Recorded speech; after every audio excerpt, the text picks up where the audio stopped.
after this one and check it out. It's a particularly poignant one. Now, joining me to discuss all the big talking points is the Daily Mail's royal editor, Rebecca English, the paper's editor-at-large, Richard Kay, and the Mail's diary editor, Richard Eden. Welcome to you all. Now, a reminder to all our viewers that if you like great royal updates every week, then make sure that you press that subscribe button and never miss another episode. Okay, so we'll come to the Prince Harry intervention in a few moments, as well as a fascinating update about William. Before that, though, let's check in on our monarch, Rebecca. After receiving treatment, King Charles is now at Sandringham, his royal residence in Norfolk. What is the latest? So the latest is he's still in pretty good spirits. He had his first treatment on Monday, of course, and he's obviously on the very early stages of what will inevitably be quite a long journey. But he's been seen out and about driving round at Sandringham, so he's obviously not feeling that poorly. He had a call with the Prime Minister yesterday, not the normal weekly phone call they have. That doesn't start till kind of later in February. But he took a call from the Prime Minister. He wanted to pass on his best wishes. So there is, work still going on, as we said, on Tuesday's programme behind the scenes, and that he will be coming back into London at some point for his next treatment, and may even try to have a few meetings while he's here. I don't know why. I suppose I assumed that the treatment would go to the King. Is he having to travel for his treatment? That's my understanding. He'll be coming into London. I mean, obviously, all of this is a bit of a movable feast because he needs to see how he is. As someone very close to him said to me, this kind of treatment he's having affects different people in different ways. Yeah, so absolutely. It's early days yet, but we'll see. Richard Kay, Sandringham, an important place for royals when they want to recuperate, isn't it? It is. They've always liked retreating to that part of North Norfolk. It's kind of remote, but one of the beauties about Sandringham House is that it's got a lift. And certainly in the latter years of Queen Elizabeth's life, she relied on the lift to get up and down to her suite of rooms. The King, of course, is by no means at that stage yet, and he's still pretty happy. But Sandringham is a place which brings a great deal of peace of mind to him, and I think he likes being there.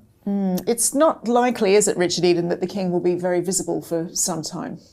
No, it's interesting. I mean, one of Queen Elizabeth's sort of best known comments was, "I must be seen to be believed." And I think in that respect, she meant that the monarch needs to be seen. It's not enough just to be carrying out those functions. They need to be able to get out and meet the public. And we're in the very strange position that for weeks or perhaps months, King Charles won't be seen. He'll be carrying out lots of his duties that a monarch has to undertake, the reading, the signing of documents, the red boxes, all of this, but not the meeting of the public and carrying out engagements, which is what we see. And that's going to be hard, I think, for us to get used to, and hard for him so newly into his reign. It really is strange times, isn't it, Richard Kay? Obviously, the likes of William and Camilla, they're very popular with the public, but it's just not really the same. You can't really replace the monarch, can you? There's only one sovereign, and the sovereign is King Charles, and the public have given him an awful lot of goodwill since he became king, and it seems almost like we've been robbed after only 17 months or so. And so there will be some sort of disappointment that he's not going to be as visible. As Richard said, it's all about visibility in the royal family. I mean, William, of course, is going to step up, but as we've discussed already on this programme, William is a family man first. How he's going to compromise that family man status with additional duties which are now coming his way, we've yet to find out. Now, Rebecca, speaking of William, on Tuesday's special extra show, you mentioned that you would be spending time with William the following evening. But you're a cheeky little imp. You didn't mention the Hollywood royalty you might be rubbing shoulders with. I am very discreet, Joe. I can be very discreet. Yeah. I feel ripped off. Spill the beans.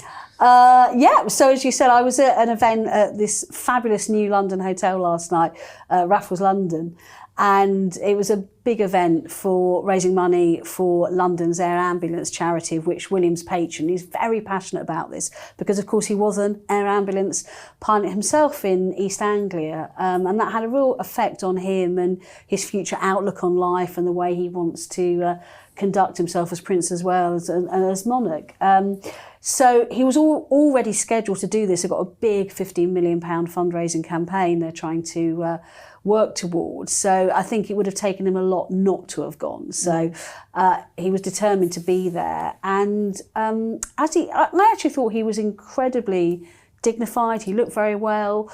As he came in, one of the waiting cameras outside, the journalist there shouted out a question to him. Now, you'll know this as well, Richard. Members of the royal family don't normally like that. And you're not really meant to do it. But I think under the circumstances, they understood. And he actually replied and said, thank you very much for all the kind of kind messages we've had. And that was repeated inside in his speech. And he made a point of saying, thank you for all the messages, not just regarding his father, but also Catherine and how much it's meant to him. But I think we were chatting about this actually in the kind of green room before.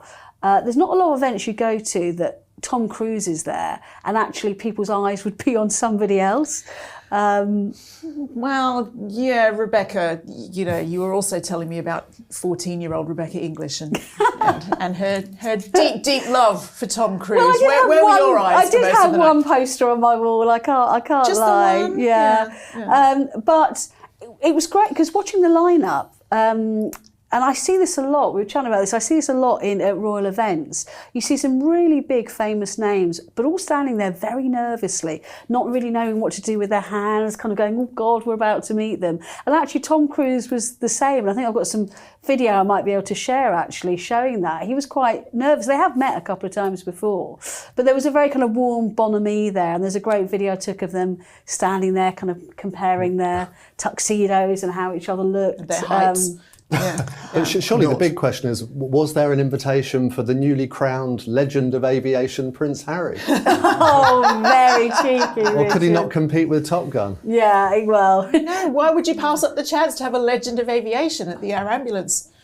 Well, you could argue there were two already modest legends of aviation True. being Tom Cruise and Prince William. I mean, jokes aside, having somebody, of Tom's level of fame wanting to take pictures with you at a British charity, it's not bad, is it? No, I genuinely I mean it. I mean, all eyes were on William rather than Tom Cruise. I just think it shows the level of celebrity there is around William and Catherine as a couple, as well as being heirs to the throne. Actually, that was a very sweet point in the evening. The boss of the air ambulance charity made a point of saying how proud they were to have William as patron, not because he is a member of the royal family or the future king, but because he's a pilot and really gets what they're trying to do. So, I don't know. There's sort of an irony, isn't there, Richard Eden, in Harry's moved to California and to the Hollywood set, and then Tom Cruise has flown over to choose this prince to Well, hang I out think part of the point of Harry and Meghan moving to California was to join that Hollywood royalty, and they'd be the real, overseas royal family with their own court. And here we are with the biggest name in Hollywood coming over and courting Prince William, and Harry's just quietly, slipping back home. So, yeah, I think there is a real paradox there. It's weird, isn't it? But Richard Kay, I mean, I think obviously the palace may well be keen to play it down. It's business as usual, nothing to see here. But this would have been a big moment for William. It is a big moment. Of course it is. And he knows that he's going to have to step up. But quite how it's going to be played out, as Rebecca says, we're not entirely sure yet.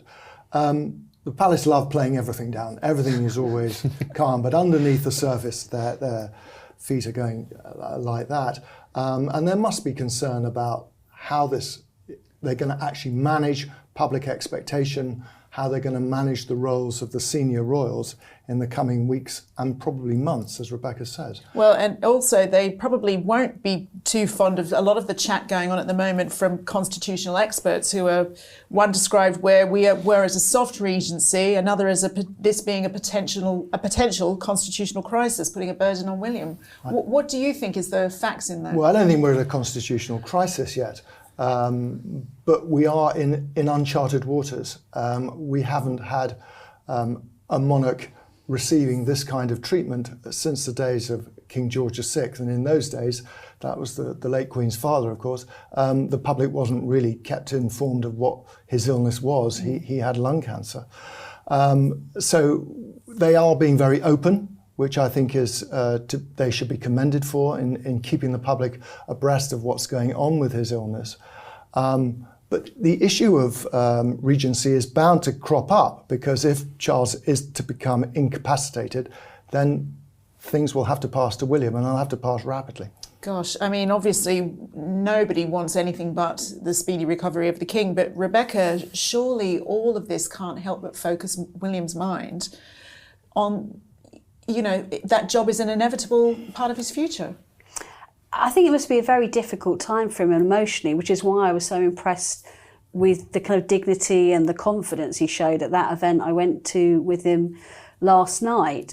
Because, of course, only kind of 18 months or so ago, he moved to Windsor to have a kind of quieter family life for him, his wife and his children and himself, as in conjunction with his royal duties. And I can imagine he thought that quiet family life would last him for, well, at least until he got 2 children in senior school, maybe even 3. Now, obviously, we all hope that what's happened this week is merely a cancer scare for the king and nothing more, more serious for him. But of course, all those different eventualities will be going through his mind, and it could be a very big life change for him. Richard Eden, how do you think he's finding, mentally that balance? I think the public is very supportive that Catherine and William are very family focused, but he also has a keen sense of duty as well. Where's the middle ground? I mean, there was a hint of that in his speech last night, wasn't there, where he joked about kind of how ironic to find myself here at an air ambulance event when I haven't been able to escape medical discussions and matters for the past few weeks. Yeah. So that's really dominated things. I mean, obviously we know very, very little about what's happened to Catherine, and it doesn't sound like we're going to find out more in a hurry. And then we have everything with King Charles. So he's got a lot going on. I think it's going to be one of the most difficult times of his life, really, isn't it? That he's facing up to that future at the same time as trying to help his wife and his children.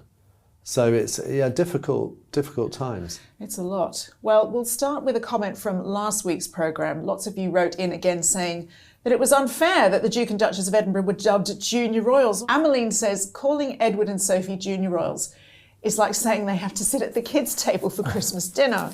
Remember those days, don't we, all of us? While Annie Evans wrote about the scandal affecting the African parks of which Prince Harry is president, she says Harry should have gone straight out to Africa to address this issue instead of just writing a bloody letter. I'm imagining she must be British. The Americans don't tend to say bloody. Now to the comments from Tuesday's special programme. Layla G has this to say: it's brave to share this diagnosis with the world. As an oncology nurse of 24 years, the variables of this illness are endless. I think it's a sign of bad taste to speculate on his condition. Let's wish him a speedy and complete recovery. Elle White, meanwhile, says, I may have been born in America, but my heart belongs to England. Long live the King. Oh, thank you for that. Let's turn now to the very quick trip that Prince Harry made to the UK. Rebecca, Harry was in the UK, was it even 24 hours and even, a very short time with his father?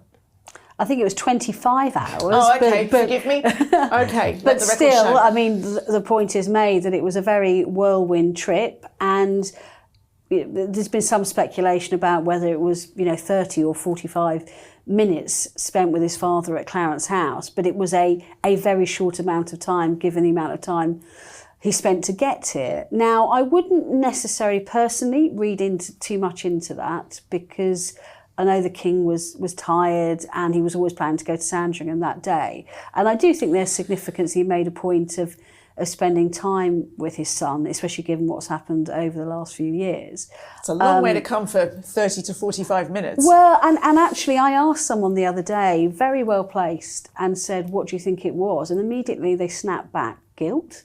Really? There's a lot of, I think while the King has always made clear that he wants to leave the door ajar for Harry, and we discussed that on this programme on Tuesday, didn't we? I think there's a lot of people in the wider royal household that find what's happened over the last few years, not just in relation with the King and the Prince of Wales, but also with Queen Elizabeth, very difficult to forgive. I wonder if any of those people spoke to Robert Jobson for today's Daily Mail piece, Richard Kay. It's a very interesting picture of the visit saying, and I quote, "The King was unhappy about what amounted to a fait accompli served up by an emotional but well-meaning son." Do you have any thoughts on that? Well, it's a very interesting insight into what may have taken place. I think the thing one shouldn't stress about the King and his relationships with his children is that despite being a loving father to two sons, he has throughout his life, it has been regimented and organised for him. Everything works to an endless series of deadlines. That helicopter was clattering around, ready to go. The King is the kind of person who would have said, "I don't want it wasting fuel. We've got to get going." He hates keeping people waiting. He hates being kept waiting. And the other person to consider in that meeting yesterday is, of course, the Queen. Now, the Queen has less reason to welcome Prince Harry with open arms.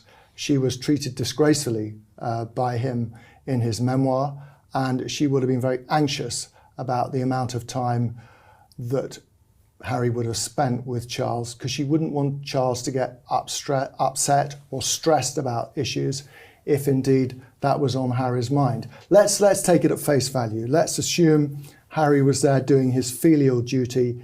He would have, after the King phoned him, which we know he did over the weekend at the time of his illness diagnosis, one can picture Harry saying, "Pa, I'll be there, I'll come at once." And Harry saying, "Dear boy, darling boy, there's no need for that, but if you want to come, of course, you'll be very welcome." But just how welcome and for how long, it is throwing up endless speculation. I mean, why didn't Harry spend the night at Clarence House, his old bedroom upstairs? Those bedrooms no longer exist. Well, it's a dressing room now, isn't it? Yeah, it is. And why didn't Charles say, "Come up to Sandringham and let's have a few days in Norfolk"? We don't think that happened either. So there are all these imponderals, but yes, it was a very interesting insight. Yes, it's interesting, isn't it, Richard Eden? A half-hour meeting and a reported hotel stay. The family's got more rooms in their houses than anyone in Britain. It doesn't really feel like the open arms welcome that perhaps Harry might have wanted. No, but it's tricky, isn't it? I mean, we all understand that Harry, when he was told that his father had this diagnosis, will have wanted to be with him. But there was something about the way that the press statement was made very quickly, within half an hour. It sort of felt like he also wanted it to be known that he had to go there. It was, for public consumption. And that sort of made people uncomfortable, I think. And then he comes, and who, wants to meet Harry now? That's the thing. Remember, he's lost touch with a lot of his old friends.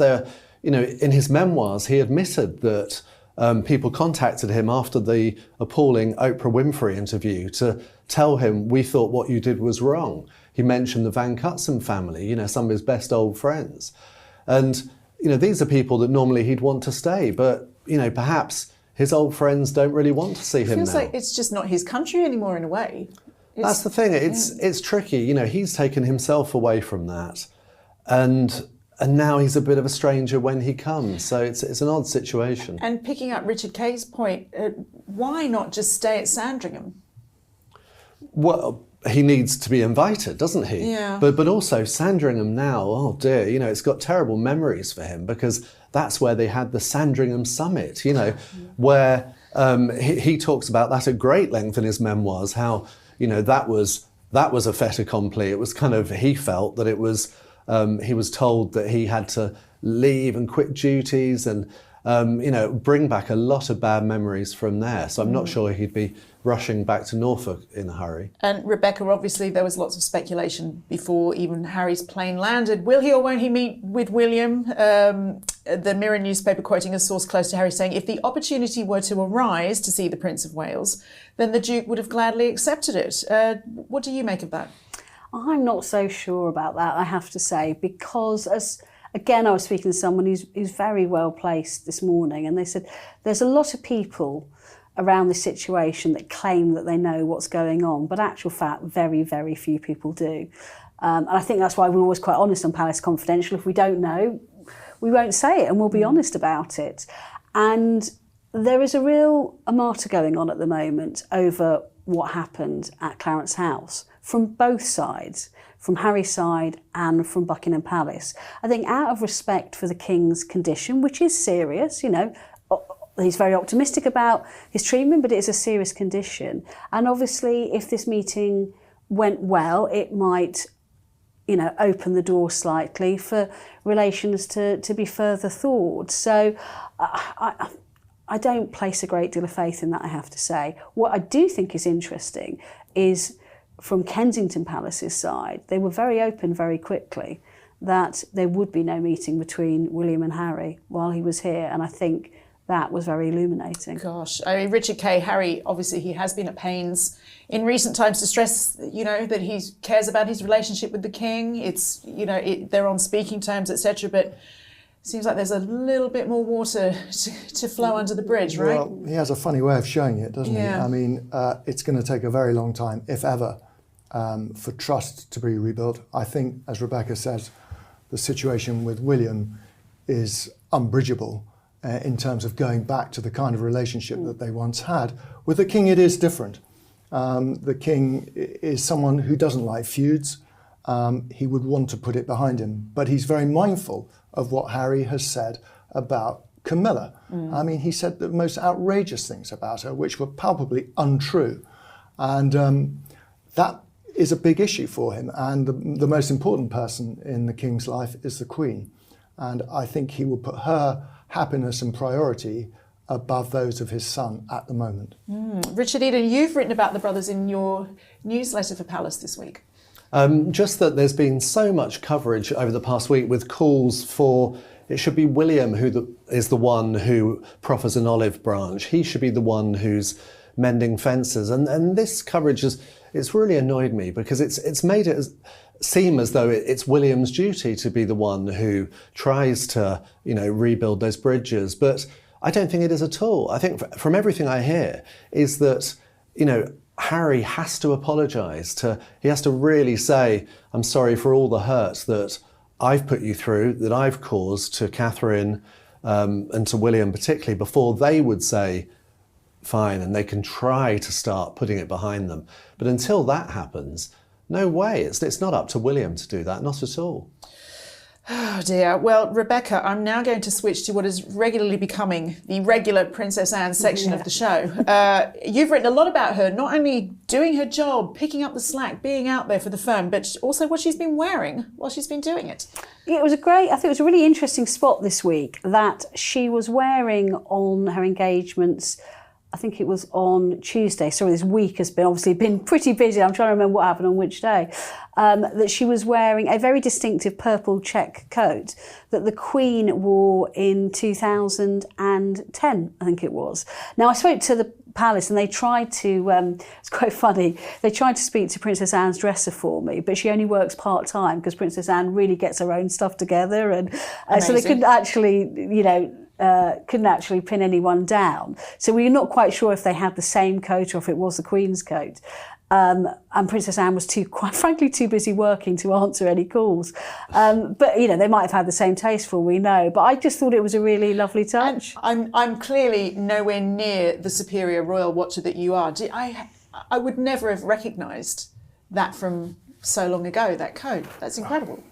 You do tend to kind of spot these things. Yeah. And and Princess Anne does tend to wear the same things again and again and again. But that's what we love about her. Because she can still fit into things she was wearing, 30, 40 years ago. And, myself included, there's not a lot of us that can say that. There was another striking scene when Anne arrived for that job was she got out of the car and put up her own umbrella. And you do not see that very often with royals. The King, the late Queen, princes and princesses normally have an umbrella proffered for them to stand underneath. 100%, yeah, that's a good point. That is Anne. Yeah. Is it Anne that she's so humble and wants to do that, or is it Anne thinking, I don't trust anybody else to put up this bloody umbrella correctly? It's nothing. It's not neither really. Aw. I'm sorry, but she's a no nonsense kind Yeah. of person, and really she would like everyone else to be like that too. Yeah. She just wants to get on with it. I mean, I don't know if we talked about it on Tuesday, but certainly I did a big piece of the Mail this week about an example of one day this week and what she did, and starting at 9 o'clock at Gatcombe, getting to Windsor, up to Nottinghamshire. Someone had a sandwich waiting for her. She didn't eat it. She doesn't often eat it. Then back down to London, a quick turnaround, 45 minutes, back out to a job in the evening, back again. I mean, I know people like to say, well, they're not at the coalface, and they're not, and they wouldn't claim to be. But it's a pretty punishing schedule, I think, for a woman of 73, and she does it with such minimum fuss. It's incredible. Minimum faff. And it has, sorry to interrupt, has she stepped in for the king on any of these duties? So she did this week at the investiture. So she carried out an investiture for him this week. William did an investiture this week, but he was always planned to do that. And that's Sorry actually... to interrupt. Sorry. For some of our American viewers particularly might not know what an investiture is. It's when the member of the family hands out honours like MBEs, CBEs, OBEs, knighthoods to worthy members of the community. The way you rattle those, I have a knighthood. Yeah, That's a whole nother programme, Joe. Yeah. We'll have to do it. Yeah. So she did stand in from that. But actually, quite a few people have made the point to me when we've talked about this issue of stepping up, is people like her carry out 400 odd engagements a year, every year. So her diary is pretty bam, bam, bam, bam, bam. She doesn't actually have a lot of time for that. So they've got to work out if there are duties they need to pick up, where can they slot them into? Really quite tired now, after just even hearing that schedule. But well, to another key woman in the family throughout the King's health problems. One woman has been either by his side or out representing the family. Of course, we are talking about Queen Camilla. Step forward. We've heard on the show recently has been a rock to His Majesty, and to mark this, here are some of our favourite pictures of Her Majesty over the